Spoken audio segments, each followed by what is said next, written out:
Welcome to it, ladies and gentlemen, the very first episode of Ibhola, Mzansi, a South African football podcast with me, your host, the original Tony G.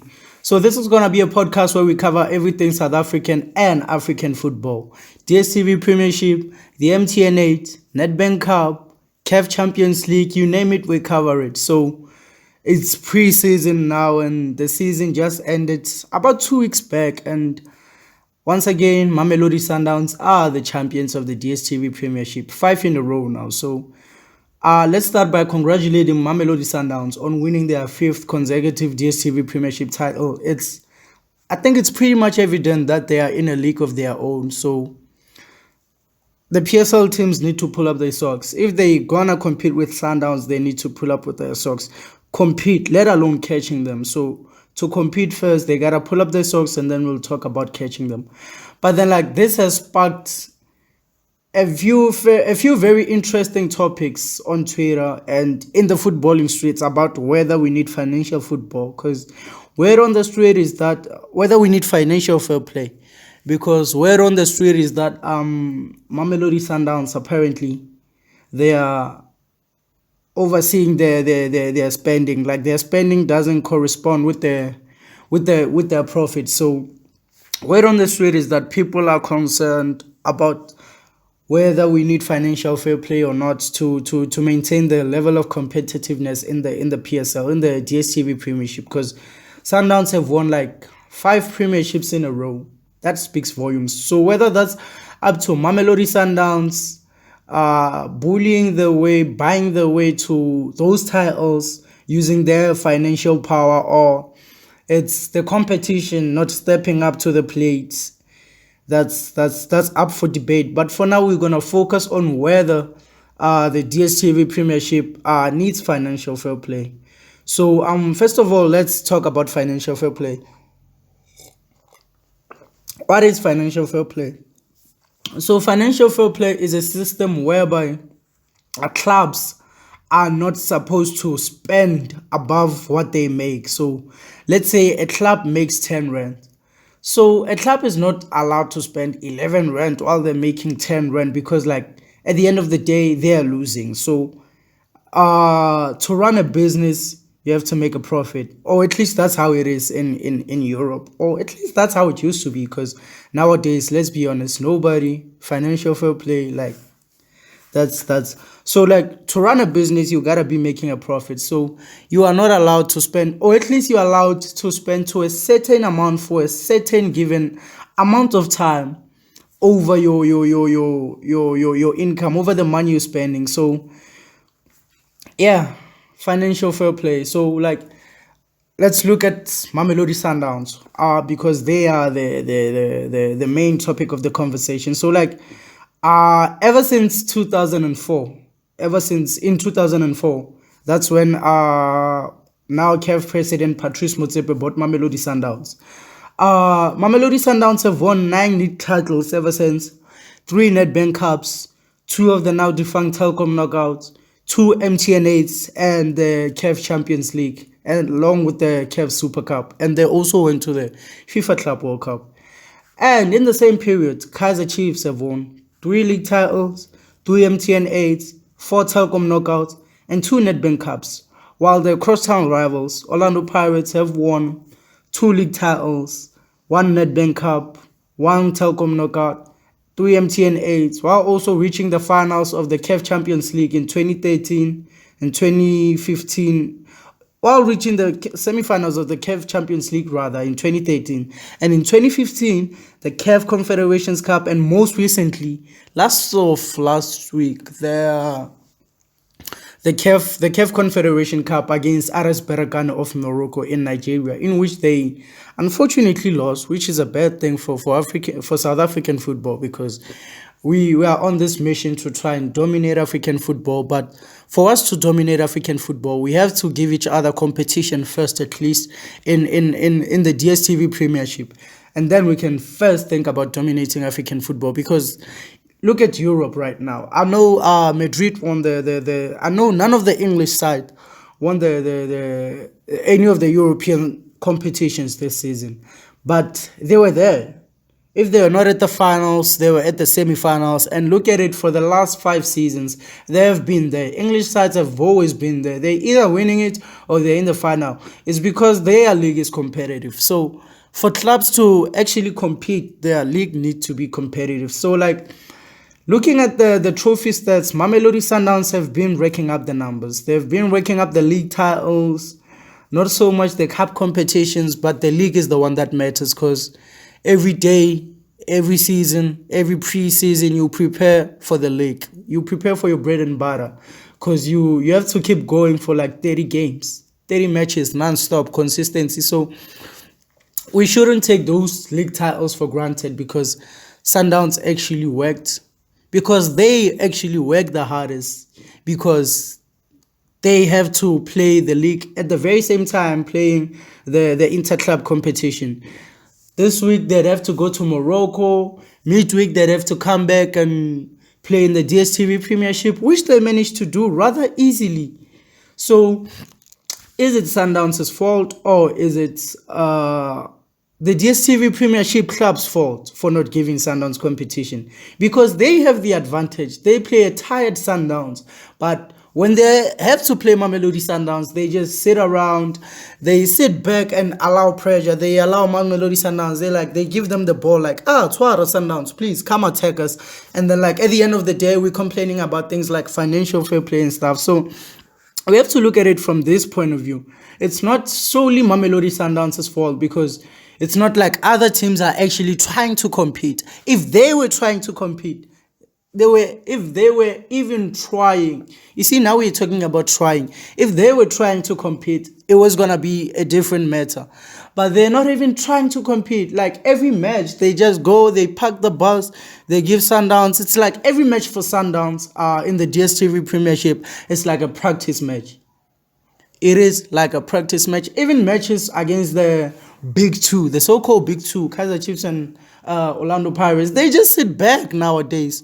Well, not so much Orlando Pirates, but they sit back to a certain extent. So like Sundowns have the freedom to do what they want with the ball. And trust me, you don't want to play Sundowns, but you don't want to play Sundowns with the ball. So if you give Mamelodi Sundowns the space, the ball, and the freedom to come at you, they are going to hurt you, because they have Themba Zwane, they have Peter Shalulile, they have Andy Lejale, they have everybody. I think their defenders are midfielders. Actually, come to look at it, Mamelodi Sundowns, they don't really have defenders, because Thapelo Morena is always up and down the wings. Lale K is always up and down the wings. So they don't really have defenders. Their centre backs play like midfielders. Rivaldo Kotsi. What kind of a defender? Like, that's a quality defender. I'm telling you, take Rivaldo, put him in Europe, you're gonna see magic. So it's gonna be a very, very hard task dethroning Mamelodi Sundowns. And I feel like, can they be dethroned? Maybe, but after a long period of time, maybe after 10, 15 years. Because I feel like they have the depth, they have the squad, they have the coaches, they have the mentality, they have the willpower to keep whatever it is going for 15 years. So I feel like their main point now, their main focus is on dominating the African Champions League, the African scene, because that's where they get most of their competitions against the likes of Wydad Casablanca, Al Ahly, our TP Mazembe to a certain extent, even though they're not always there. Our Petro di Luanda, who's always there. The African big hitters. And I feel like Sundowns have developed into an African big hitter. They themselves have developed into an African big hitter.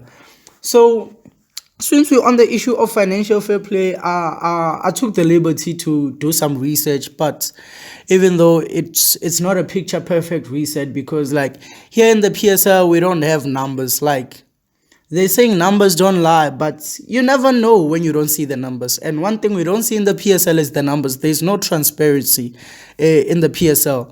The PSL will never release a statement saying, this is how much this club made, this is how much this club lost.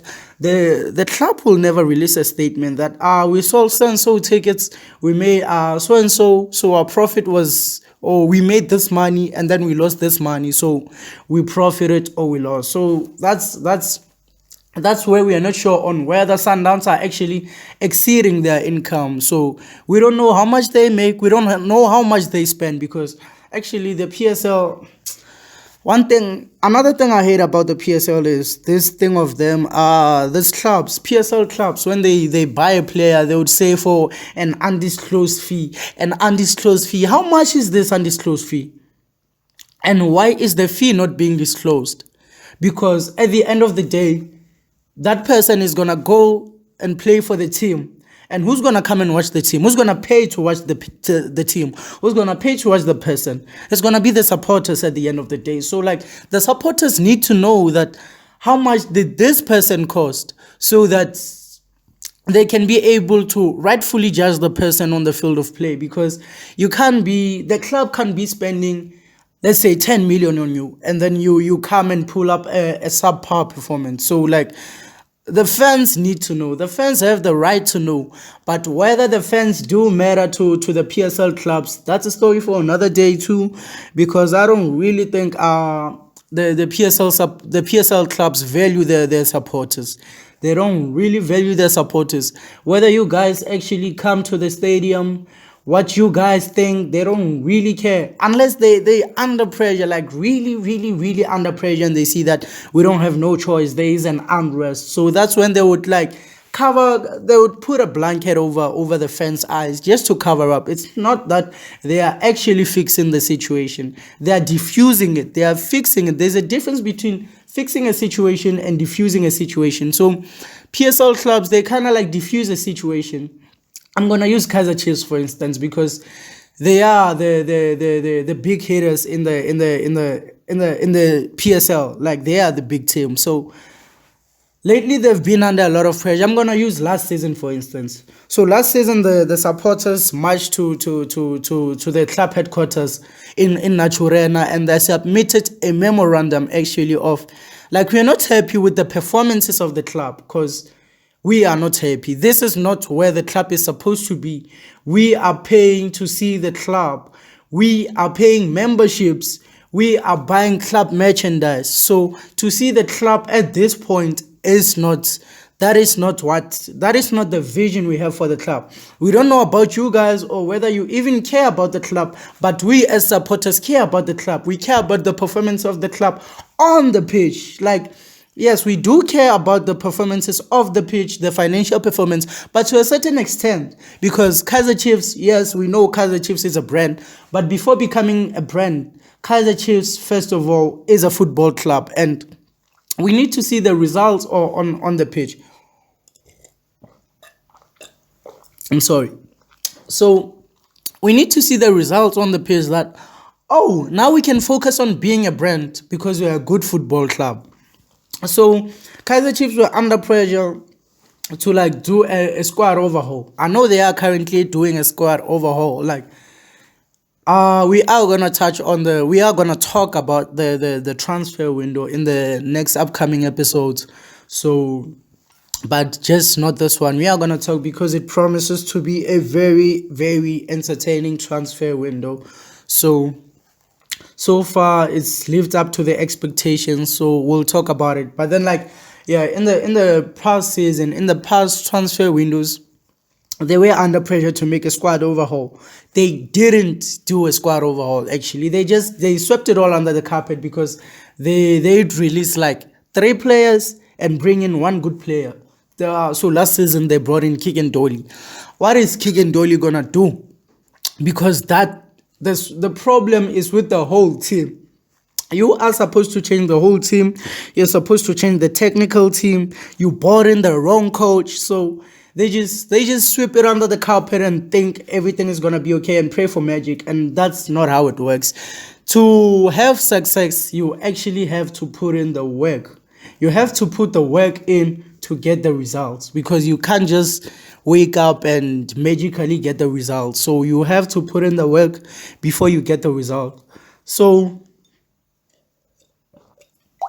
like I said, the PSL clubs, I don't think they value supporters that much. I don't think they listen.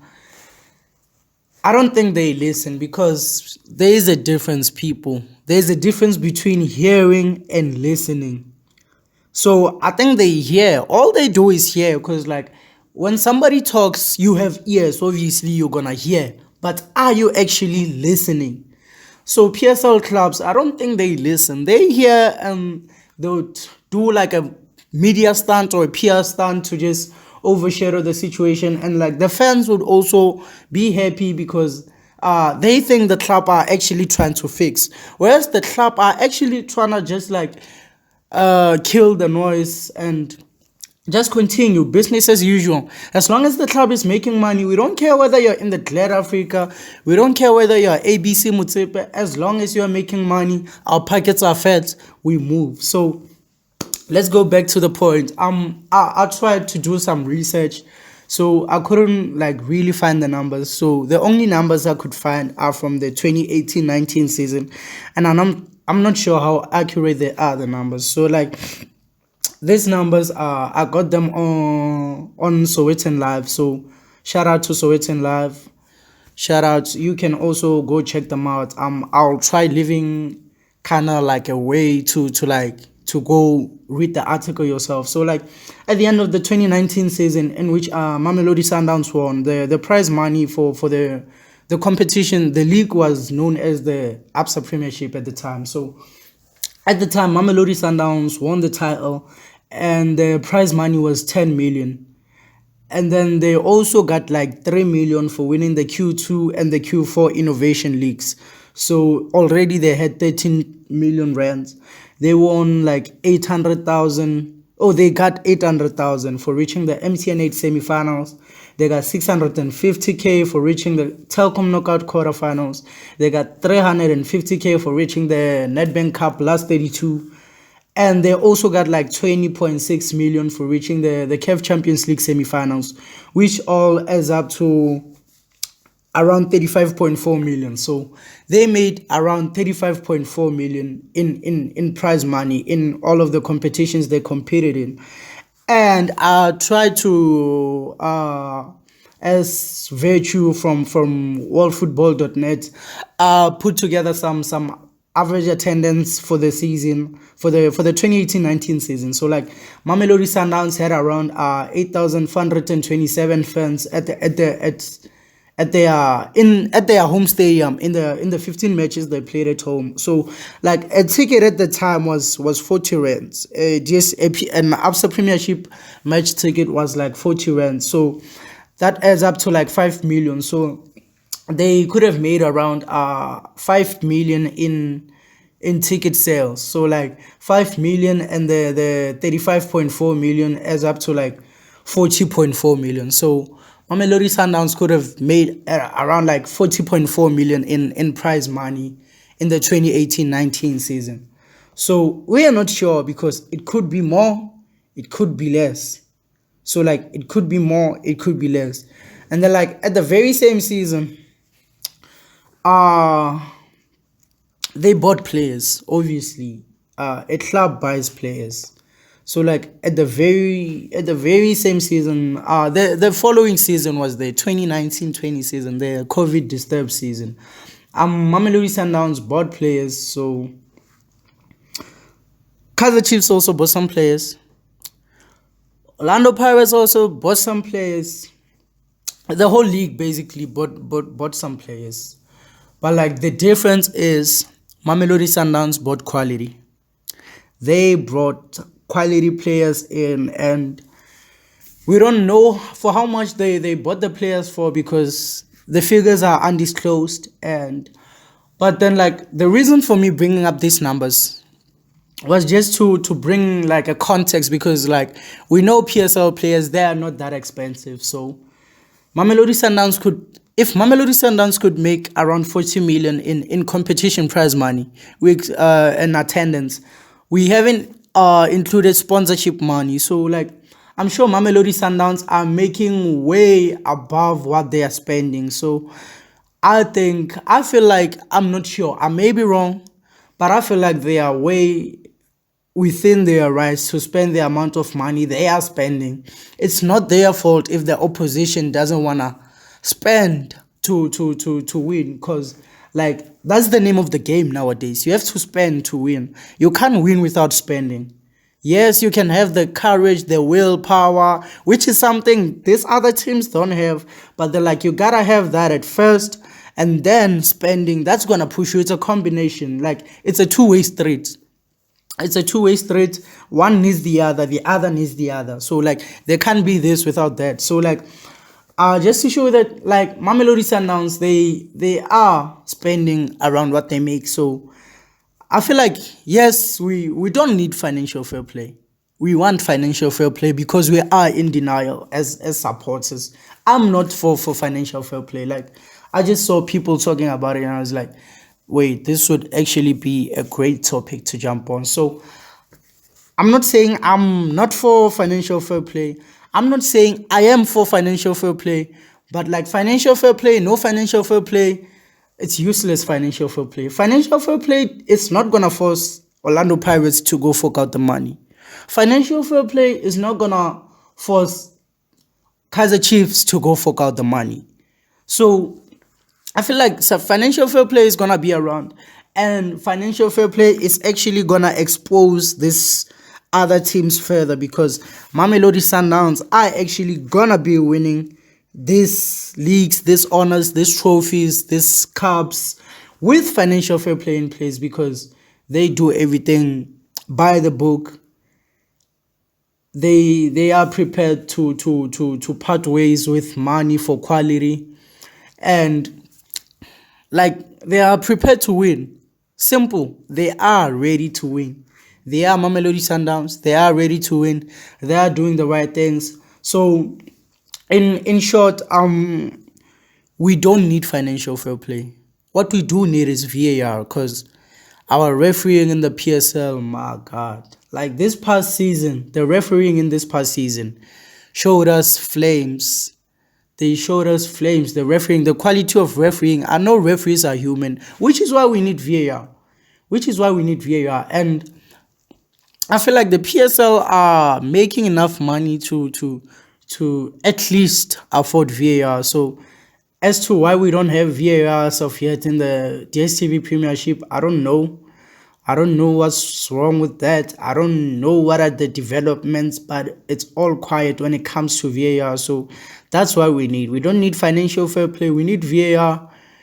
We need clubs to start spending. We need owners to be dedicated. We need owners who are prepared to part ways with money. So if you feel like maybe this is too much for you and you can't spend money, you feel like maybe spending money for the good of the club is too much for you, maybe just sell the club and give it to somebody who is actually prepared to spend the money, to put in the work, to actually try and win something. Because at this point, it doesn't look like these other clubs are trying to win something.